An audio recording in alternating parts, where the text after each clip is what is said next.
Well, the final Test match is upon us in an Ashes series that people will be talking about in decades to come, and probably fitting that I've got two other, and I say other because I played for Surrey as well, former Surrey players, talking through the day's play here at the Oval on day one. So welcome to this Sky Sport Ashes podcast. Ricky Ponting, Mark Butcher, yet again another day that's just provided event after event. We're going to start at the top of the day, which is probably a good spot to start, Ricky. Coin goes up, lands in favour Pat Cummins. He's won a coin toss for once. Stuck with tails too. He did. He said he was going to stick with tails. It was only a matter of time before it actually landed on the tail. I mean, that was the start of it. But then I think about half an hour into play, we were actually wondering if he got the decision to bowl first right or not, when England were off and going and 60 odd for none and batting looked quite easy. Everyone was sort of thinking, was this the right decision or not? But I think by the time stumps were called on their innings, I think it probably was proven that Australia did get it right again. Stark bowled the first over and it was a maiden. He bowled 6 consecutive deliveries to Warner, and then after that, the next 6 or 7 overs, it was just 4 or single, and England got away to another good start. Yeah, I mean, again, I understood the tactics at Edgbaston. I understood sort of sitting back and kind of waiting to see what England were going to do. The hype around Bazball and the way England were going to play was just so, it was so uppermost in everybody's minds that I didn't mind Australia kind of just going, okay, come on then, come for us. Yeah. But I think as the series has gone on, I think it's really hurt Australia's bowlers. I think it's really helped England's openers, Zach Crawley in particular. That that somebody like Pat Cummins or Mitchell Starc or Josh Hazlewood cannot bowl 6 deliveries at the same guy. They can't. We talk about it when we're doing the analytics here about so how a bowler has managed to set up a batter over the course of 1, 2, maybe even 3 overs. But if you're always having to change between right hand, left hand, short guy, tall guy, and your best ball keeps going for 1 all the time, you never ever get the chance to line anybody up. And your bad ball goes for 4 anyway because England hit it so hard across these fast squares here in England that you don't cut them off even with the sweepers back. So I just, Australia will point at the end result and say we bowled them out for 280 in the end and say it was vindicated. But I wonder if Australia's bowlers with the new ball are not kind of getting the best chance to get stuck into England before they get off to a flyer. One big change was in terms of Pat Cummins, a little bit, I should say, criticism of him coming from Old Trafford into this test. One thing that he adjusted very early on was Australia tried to go full and get some swing. They realised they were getting punished, so they dragged the length back, and that's when they got that bunch of wickets. Yeah, I think that's Mitchell Starc's job though as well in this Australian team, isn't it? To pitch it up and to try and swing it. And he was probably the one that was most guilty in Manchester of probably not quite getting his line right. We saw that Crawley scored very freely through the leg side to Mitchell Starc, and I thought it was the introduction of himself into the attack actually, Pat, today. I think he identified the right length to bowl. Should he have opened? Well, I was asked this last week actually. Athers asked me in commentary, and like I said today, he's been their best bowler. I mean, Stark's been very good. He's the leading wicket taker now, but if you look back through the series, and the one that's looked most challenging more often has probably been Cummins. And then Athers asked me last week, why isn't he opening the bowling? But I think we just got so used to Hazlewood not being there that we thought that was their new ball attack, when in fact it's always been Hazlewood and Starc that's been Australia's new ball attack. But today, once he got himself into the attack, it was almost immediate effect. He challenged the batsman. He got Crawley, and I think his 2nd or 3rd over with that nick to the slips. So I thought he was the pick of the bowlers for Australia. Ended up with 1 for 66, and Mitchell Starc walks away with 4 for. Yeah. Well, he was unlucky, wasn't he, as well, because he could have had Harry Brook on 5. Rare error from Carey behind the stumps. I mean, England might not have got 200 if he'd have taken that. And Cummins bowled quickly, bowled intelligently, and kind of dragged Australia right back into the contest. And his fastest first innings spell in England ever at 141, so he's got a little bit of zip back as well. We chatted about it at the coin toss. Both captains were pretty deadpan and let's get on with the show. And that's that focus, I think, from Pat Cummins. Yeah, I think so. I think, there was a lot of disappointment on both sides after Manchester. It was a very unsatisfactory way for the Ashes to change hands. However, as I've been at great pains to say all along ever since then, was that this series is still very, very much alive. There's a bit of history to be made for the Australian players who have not won a series outright in the UK since Ricky and Steve Waugh and the boys smashed us back in 2001. And for England, they want to be able to say, listen, our Bazball approach is totally vindicated. We've gone toe-to-toe against the World Test champions, and but for Manchester, we would have won the series 3-2, etc., etc., etc. So, there's as much on this game as there was last week and the week before that. Duckett, Crawley and Root, the O is because the Test match play is still going at the moment, so Australia 57 for 1. If you're just listening in, that was the groan from Mark Butcher. 3 for 11 in 22 deliveries England fell for, and it could have been more. We were talking about England and their drop catches throughout the series. Today it was Australia. It's Alan Border's birthday today, so big shout out to AB, and messaged him for his birthday, and he said he came up with a saying that I was allowed to use on air that no one had ever heard before, was catches win matches. I said, thanks for that, AB. Astute. Sounds like AB. That's pretty old school saying, and that's what AB... But it was, so 5 catches, 4, it was a really tough one to Smith, and then 2 missed run-out opportunities as well, didn't help. Yeah, I think we spoke, didn't we, at the start of the game? They just looked a little bit sloppy. They were a little bit sloppy with the brand new ball. The fielding was a little bit off. I mean, David Warner is a very good slip fielder. The one that he put down was, along with Carey's one, were probably the 2 easier ones that we saw. Todd Murphy put the one down. Mitchell Marsh had one burst through his hands as well. So they started sloppy. I think they adjusted things really quickly with the ball and were able to capitalise on that. But the fielding stayed probably below par for most of the day. I mean, Murphy dropped one really late in the day. I think, once having won the toss and decided to bowl, that's when those chances are sometimes highlighted more. But luckily today there was enough in the wicket. They bowled well after those chances went down and were able to bowl England out for 280. Yeah, Brook dropped on 5, cost Australia 80, but in amongst it all again, it looks as if he's tempered his batting a little bit to the state of the game.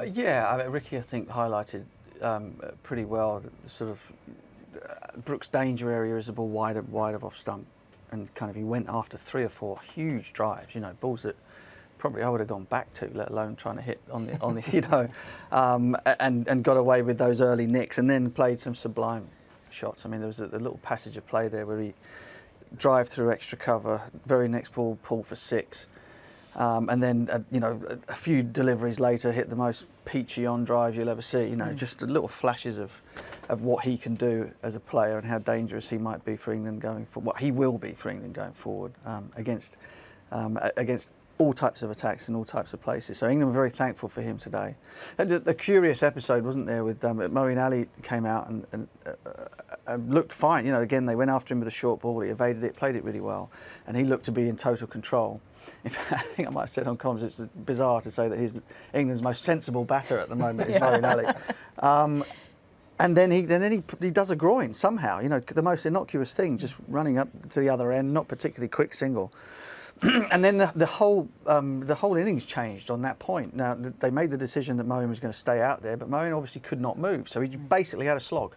He had a massive slog and hit a couple for 6, and the field spread again, and then inevitably he gets out. And from that moment on, Australia really wrestled control of things. That England are in serious danger of not making 220. And I just wonder, again, I throw it to Rick, I thought that the right thing to have done there was to take Moeen Ali off. Don't give the wicket away, and then perhaps, you give him some treatment, he can come back on and maybe bat with the tail in that manner, in that fashion. But don't give Australia the momentum of taking wickets at a crucial point in the game. So, listen, England will clearly see it as a backward step. But for me, I felt that was a smarter thing to do. What did you make of it? Yeah, look, you're probably right. I mean, the other way to look at it with Moeen at that stage was he was going to be inhibited against the spin, wasn't he? Because he couldn't move as much. So maybe his approach could have been, okay, I know that Australia have brought Murphy on to try and get me out. Yes. Maybe he just gets through that over, and then he plays some more shots against the quicks that he'd done well at the other end. Maybe he could have done that. I mean, the next man in was the captain as well. Stokes was the next man in, and I think he's always that Mr. Fix-It. So when things are starting to go bad, he plays that Mr. Fix-It role. So maybe they could have done that. Got Moeen off. I mean, it looked like a pretty significant one though. I'm not sure. Yeah. I mean, he'd be inhibited, I think, even if he had to bat with the tail. But the point you make is probably a good one. And you've made a very, very good point. So good, we're going to give you an early finish to the podcast. You're going to go off and finish off the Sky Wrap. Don't talk about Moeen. Well, that's actually what we're about to do. So off you go. Ears burning already. Thank you so much, Punter. And you said they made the decision. Do you think it was Moeen Ali's decision to stay out there, or was it a decision from Stokes upstairs saying continue on? Stay. Listen, I don't know. I honestly don't know what the decision was. And listen, I'm I'm not going to sit here and say that I think I'm definitely right and they got it wrong. I thought it was a talking point there. Yeah.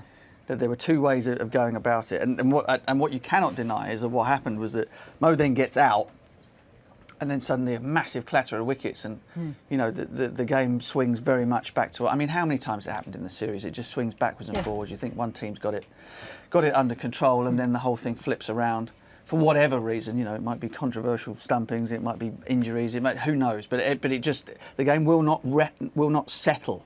In this series, it always seems to be moving one way or the other. That's right. So they lost 3 for 11 and 22 balls at the start of the day's play, and then they lost 4 for 28 in 55 balls.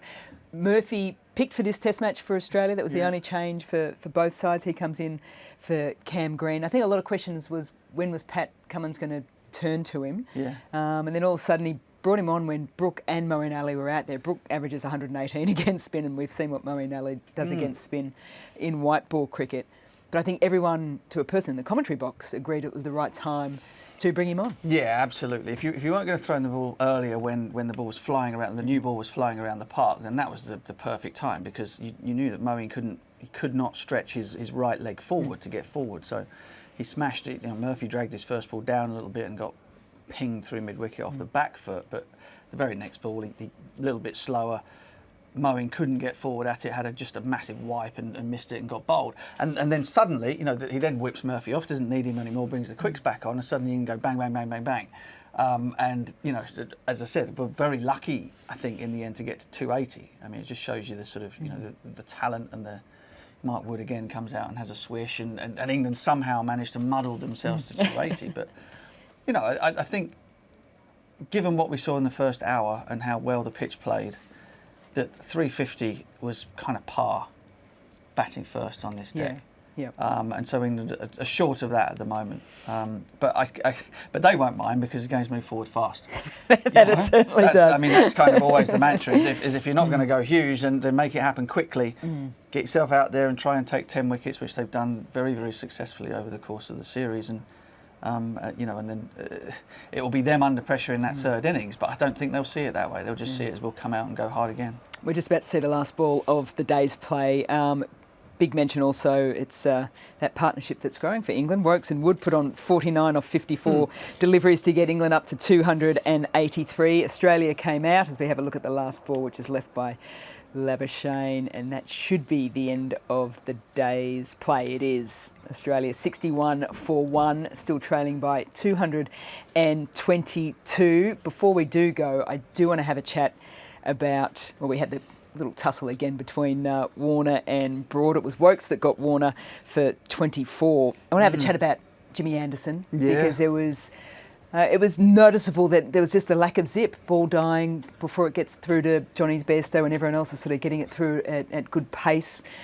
Where is he at? I mean, the Oval typically is a final destination for so many players, because it is typically the last test of a series as well. Yeah, I mean, it can be, you know, seen sort of dramatic scenes with the likes of Ambrose and Walsh retiring, Ambrose retiring here. Did they go together? No, they didn't, did they? Because Courtney carried on for a bit longer. But great players making their final bow here at the Oval. Yeah, which is, you know, that's mainly the point. And Jimmy's just really struggling to find any sort of rhythm at the moment. I've never seen him sort of not struggle to get to the crease, but he seems like he's busting a gut to get there. When you close your eyes and you picture Jimmy Anderson bowling, it's kind of smooth as silk, and he barely touches the ground. Yeah. And, you know, and then the ball finds an unerring length. I've never seen him bowl so many half volleys. You know, one ball short and wide of off stump, one ball down the leg side. He's just battling. You know, and that it happens to everybody. It's noticeable because Jimmy has so few days where it's like that. Yeah. But it just seems as though he's been pushing a rock uphill for most of the series. And you know, who knows? It could be the end of the line. But England have got 5 Test matches in India coming up. They've played on the most turning surfaces you're likely to see anywhere in the world over the last 2 or 3 years, and there's no reason to suspect that won't be the same.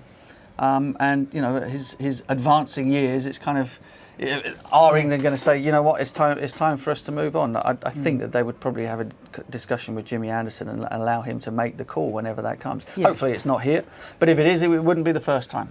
That is so true. There we go. Day one is completed on the final test of the Ashes, and it's had a little bit of everything. Brook was brilliant with the back. Start got 4 for. We had the injury to Moeen, so it'll be interesting to see how that plays out over the next couple of days, particularly with him with the ball, and Australia still trailing by 222. Thanks for joining us on the podcast. We'll be back tomorrow, but of course you'll see full lives action here on Sky Cricket at 10:15 tomorrow morning. We'll see you then.